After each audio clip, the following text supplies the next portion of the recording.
সিলেটের বন্দরবাজার ফাঁড়িতে পুলিশের হেফাজতে নিহত রায়হান হোসেনের মরদেহ পুনরায় ময়নাতদন্তের জন্য কবর থেকে তোলা হয়েছে।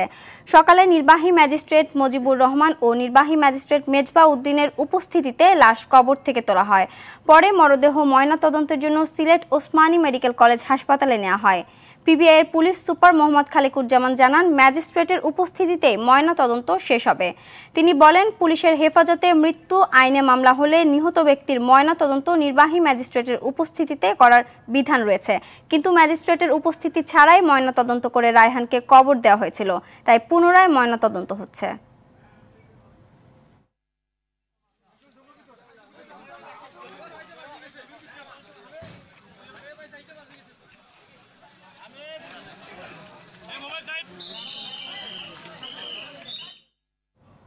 সিলেট থেকে সবশেষ তথ্য জানাতে এখন সরাসরি যোগ দিচ্ছেন সহকর্মী হোসাইন আহমেদ সুজাত।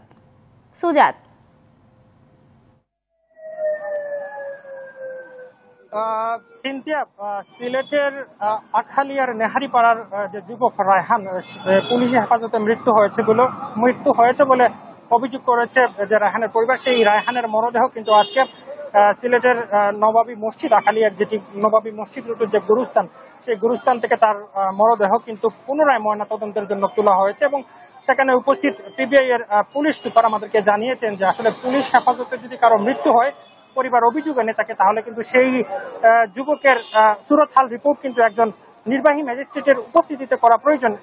সেই রায়হানের ক্ষেত্রে কিন্তু সেটা হয়নি। এজন্য কিন্তু আজকে নির্বাহী ম্যাজিস্ট্রেটের উপস্থিতিতে এবং পিবিআই এর উপস্থিতিতে, অর্থাৎ তদন্ত কর্মকর্তার উপস্থিতিতে কিন্তু রায়হানের মরদেহ কবর থেকে আবার তোলা হয়েছে। এবং ইতিমধ্যে সেই মরদেহটি কিন্তু পুনরায় ময়নাতদন্তের জন্য সিলেট ওসমানী মেডিকেল কলেজ হাসপাতালের মর্গে দেওয়া হয়েছে এবং সেখানে তাকে পুনরায় ময়নাতদন্ত করা হবে এবং তারপরে তাকে আবার সেই নির্দিষ্ট কবরে তাকে আবার সমাহিত করা হবে।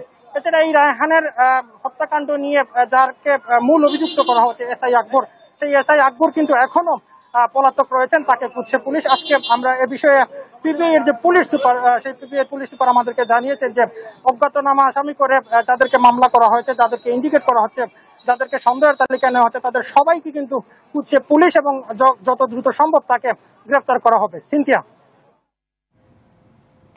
ধন্যবাদ সুজাত। এতক্ষণ সিলেট থেকে জানাচ্ছিলেন হোসেন আহমেদ সুজাত।